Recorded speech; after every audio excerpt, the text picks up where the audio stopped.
Hello दोस्तों, आप देख रहे हैं NV24। आज हमारे साथ जो नेता हैं किसी परिचय के मोहताज नहीं हैं। ये हैं अजीत शर्मा जी, जो भारतीय राष्ट्रीय कांग्रेस के बिहार इकाई के विधान दल के नेता हैं। आज हम लोग उस विषय पर बात करने आए हैं जिसकी चर्चा बहुत तेज़ी से हो रही है। बिहार में ई बस की शुरुआत हो रही है। उसी संदर्भ में हम इनसे चर्चा करेंगे और जानने की कोशिश करेंगे कि इसके सकारात्मक और नकारात्मक पहलुओं को जानेंगे और देखते हैं कि हमें क्या जानकारी मिलती है। तो सर, आपका हमारे चैनल में स्वागत है। आपका भी स्वागत है। ऐसा है कि बड़ी खुशी की बात है कि चूंकि डीजल पेट्रोल की कीमत बहुत इजाफा हो रहा है और माननीय मुख्यमंत्री ने शुरुआत की है इलेक्ट्रिक बसेस का।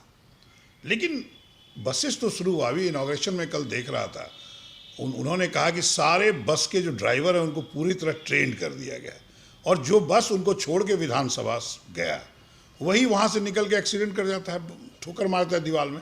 मतलब उनका बस तो आपने दिया लेकिन उनके ड्राइवर्स को आपने ट्रेनिंग पूरी नहीं दी। इसका मतलब जो पदाधिकारी आपको सूचना दे रहा है परिवहन विभाग, वो बिल्कुल गलत दे रहा है।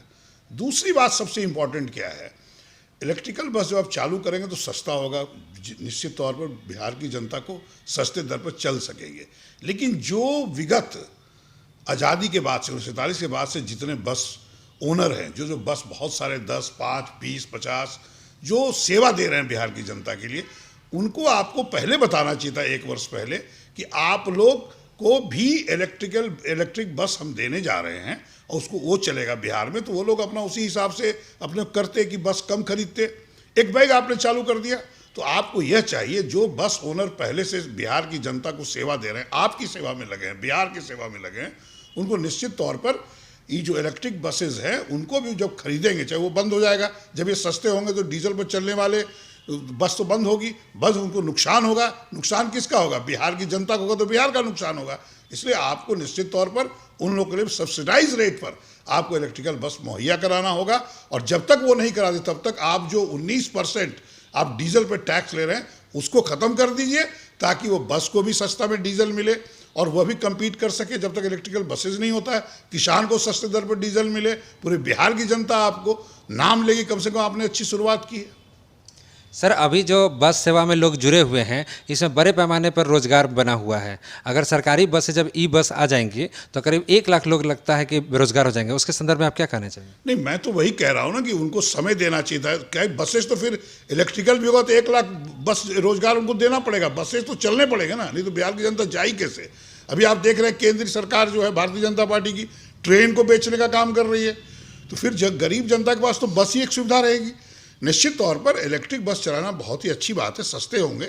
लेकिन आप जो बेरोजगार होंगे, जो बसेस पहले से चला रहे हैं ओनर्स, जो ड्राइवर हैं, वो क्या करेंगे? उनके लिए भी आपको सोचना पड़ेगा। चाहे तो आप उनको सब्सिडाइज रेट पर उतने अधिक जितना भी बसेस है बिहार में सब दे दीजिए, और नहीं तो उनको सब्सिडाइज रेट पर डीजल दीजिए, या कुछ आप उनको दीजिए ऐसा मुआवजा कि ताकि वो भी सर्वाइव कर सके और रोजगार रह सके। सर, ये तो बस ऑनर की बात हुई ना। जो उसमें काम करने वाले कर्मचारी हैं वो तेज़ी से, जब क्योंकि बस जब नहीं चल पाएगा प्राइवेट बसेस, तो स्वाभाविक रूप से वो लोग बेरोजगार हो जाएंगे ना। नहीं, मैंने तो कहा ओनर प्लस हम ड्राइवर की बात किया है। ड्राइवर मतलब कर्मचारी, जो ड्राइवर कंडक्टर होते हैं, निश्चित। इसीलिए मैंने कहा कि उतने ही क्वांटिटी में बसेस दीजिए। और जब तक नहीं देते हैं तो डीजल का रेट कम करके, जो भी टैक्सेस आप ले रहे हैं, बिहार टैक्स, चलिए केंद्र सरकार जो ले रहा है वो तो अलग बात है, क्रूड वाला कीमत कम है, आपको तो रेट 60 रुपये ऐसे ही होना चाहिए। सब जगह पड़ोसी राज्यों में चले जाइए, नेपाल, जहाँ भी जाइए आप, पाकिस्तान जाइए, बांग्लादेश जाइए, सब जगह रेट 50 रुपये के आसपास है।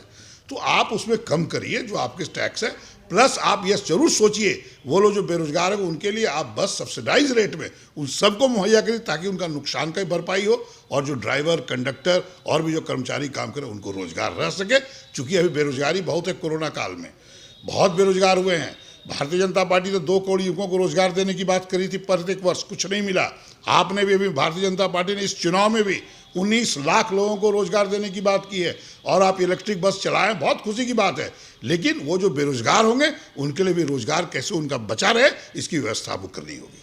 कोरोना काल में तो ऐसे भी बस सर्विसेज बंद थी, बहुत सी चीज़ दिक्कत हो रही थी। तो ऐसे वातावरण में तुरंत इसको शुरू करना, इसको आप सही कदम मानते हैं? नहीं, इनको पहले से अनाउंस 1 वर्ष पहले करना चाहिए था कि हम शुरू करने जा रहे हैं। लेकिन ठीक है, शुरुआत की तो अच्छी खबर है। लेकिन मैं तो कह रहा हूं कि जो बेरोजगार होंगे, जो बस पे अभी डीजल पे चला रहे हैं, वो एक बैग तो जो मान लीजिए 1 साल पहले खरीदा है, वो तो उसका तो लागत लगा हुआ है, उसका तो पैसे ही वापस नहीं हुए हैं। कोई भी बिजनेस आप करोगे मिनिमम 5 to 7 ईयर्स लगता है उसके पैसे वापस होने में, रिकवरी होती है। तो आप निश्चित तौर पर अगर आप मुख्यमंत्री हैं बिहार के, तो बिहार की जनता का, बिहार के ड्राइवरों का, बिहार के कर्मचारियों का, बिहार के ओनर, बस ओनर्स का भी आपको चिंता करनी होगी, क्योंकि उन्होंने भी वोट दे के आपको गद्दी पर बैठाया है, इसलिए आपको उनकी भी चिंता करनी है। आप ये शुरुआत अच्छी है, आप इतने बस लाइए, सब्सिडाइज रेट में दीजिए कि वो लोग भी बस लें और उनको जो क्षतिपूर्ति उनका हो सके, नहीं तो उनको पैसे दे के उनको क्षतिपूर्ति करिए और बिहार की जनता को सेवा करने का उनको मौका दीजिए। सर, अभी बिहार विधानसभा का सत्र चल रहा है, तो क्या हम उम्मीद करें कि आप इस विषय को सदन में उठाएंगे? नहीं, सदन में तो वो तारक कोई विषय नहीं, हम शून्यकाल में दे देंगे इसको। निश्चित तौर पर विधानसभा में हम किसी माध्यम से जरूर डालेंगे और सरकार के संज्ञान में लाने का काम करेंगे। अब जैसे बस ऑनर एसोसिएशन है बिहार में, क्या उन लोगों ने आपसे संपर्क किया है? नहीं, अभी तक नहीं किया, फ़ोन पे बात हुई थी, तो मैंने कहा आके हमको दे दीजिए मेमोरेंडम लिख के, मैं आपकी बात सरकार तक पहुंचाऊंगा। सर, ड्राइवर एसोसिएशन भी है बिहार में, तो उन लोगों से कोई बातचीत हुई है?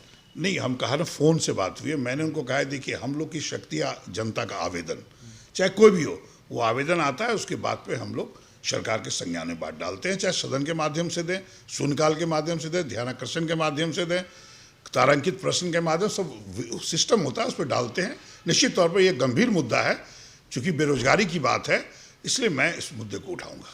नितिन गडकरी जी जो केंद्रीय मंत्री हैं, उन्होंने कहा कि 20 वर्ष जिन गाड़ियों का हो जाएगा वो नहीं चलेंगे, स्क्रैप कर दिए जाएंगे, तो उसका भी तो इस पर असर पड़ेगा ऑटोमोबाइल सेक्टर पर? नहीं, ये तो पहले से ही था। ये 15 साल 20 साल वाला बातें तो बहुत पुरानी हो गई।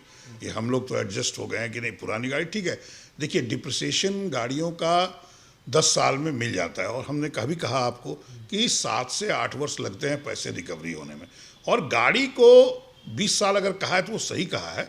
इसलिए 20 साल के बाद अगर पुरानी गाड़ी चलाओगे तो एक्सीडेंट की संभावना बढ़ती है, उस पर जनता चलता है तो उसकी जान भी जाएगी। इसलिए 20 साल में अगर स्क्रैप होता है तो किसी ओनर को, किसी ड्राइवर को कोई तकलीफ नहीं होगी। अभी B6 मानक की बात चल रही है, उसके कारण भी अभी जो ऑनर एसोसिएशन है उन लोगों को चिंता हो रही है, काफ़ी गाड़ियाँ उन लोग को बदलना पड़ रहा है, और ऐसे वातावरण में एक नया जो शर्त आ गया है, इससे फ़र्क पड़ेगा? नहीं, सरकार को कोई भी निर्णय लेते हैं तो ये जरूर संज्ञान में रखना चाहिए उनको, किसको क्या नुकसान हो रहा है, चूँकि वो आपके अंग हैं, चाहे वो देश की बात हो या बिहार की बात हो।